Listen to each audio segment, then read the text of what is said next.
Kane gets moved for a 4th-round pick. The big win is that the Oilers obviously get out of the cap hit. I'll ask you a 2-parter. Was there a market for Evander Kane, and how does Arvidsson's market potentially compare to that? Yeah, there were more teams that Edmonton was speaking to regarding Evander Kane, and according to his agent, there were 2 others beyond Vancouver where it was kind of down to the finish line. And ultimately, it ended up being the Canucks. Now, I don't think the Canucks were initially on his trade list. I think that had to change at some point over the last, I don't know if it was the last week or going into the playoffs if something like that changed. But I believe they weren't on his trade list originally when he submitted his list around the trade deadline, and then it altered. I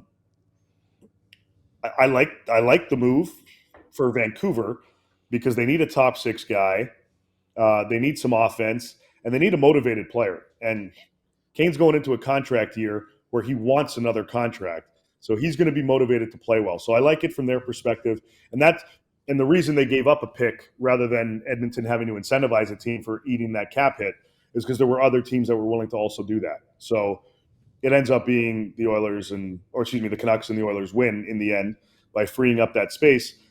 And you mentioned Arvidsson. There are multiple teams that are also in discussions with Stan Bowman about acquiring Arvidsson and trying to figure out what makes the most sense. They're trying to capitalize as well to see how they can maximize a return here for him as he enters the final year of his deal. He has a full no move. He submitted the list of teams that he would waive it to. And I think it's still situational. So I think he still has a final say once they've agreed. And then, he'll say, okay, fine, I'll go here. I don't know what the teams are at this stage, but it would be similar situation. You're eating the full $4 million cap on Arvidsson's deal. Obviously, they're going to need someone to replace those guys. And I believe you mentioned yesterday that Andrew Mangiapane could be an option for the Oilers.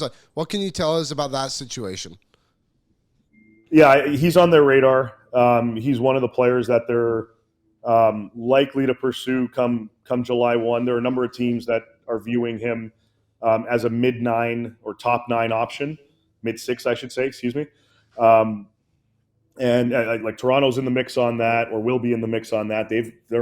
He's on their radar, excuse me. The Jets as well, Seattle, Boston. There are other teams.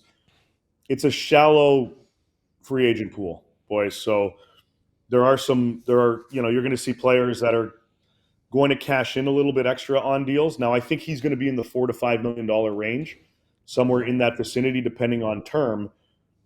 I don't know if that's a fit for the Oilers based on, we'll have to wait to see what else they potentially do, but I do anticipate them being a team that at least makes that inquiry for a guy like Mangiapane to fill out that mid-6 environment for them. Yeah, and obviously there is a little bit of a hole there for the Oilers. They have some guys who are pending UFAs of their own, Corey Perry, Connor Brown, Kasperi Kapanen as well. Have you heard anything on that front when it comes to the Oilers' appetite of maybe just keeping some of the guys who were here last year versus going out and spending up for a new piece? Well, they'd like to do both. I think perfect world, Corey Perry stays.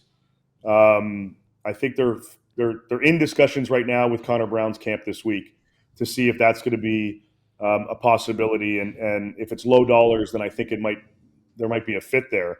But they're gonna look to fill elsewhere. Like let's round out two guys to hold on to, and then let's fill the rest of those voids from outside options.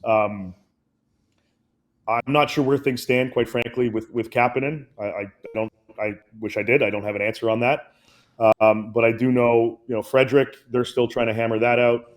And I still believe that's, 8 years, 3.75 neighborhood is where that'll end up. I think they're just still trying to figure out structure. So unless something has happened in the last 10 minutes, I think that's kind of where things are at there. And then I mentioned, again, Perry is likely to stick around, they would hope. And then, if Brown's there on a low end deal, I think there's an opportunity for him to stick around too. But I know there's a lot of people are going, well, they got a lot of cap space and they'll create $4 million more. Well, the $4 million pretty much is gone because you give it that to Frederick for the most part. And then I think a lot of people keep forgetting that Evan Bouchard is going to need a lot of money. and that's going to eat up a big chunk of your cap space. So this is going to take a little bit of juggling and finagling here by Stan Bowman and company. What's up, Nation citizens? If you like that video, then you need to be subscribed to the Oilers Nation YouTube. Podcasts, live shows, exclusive interviews, and analysis.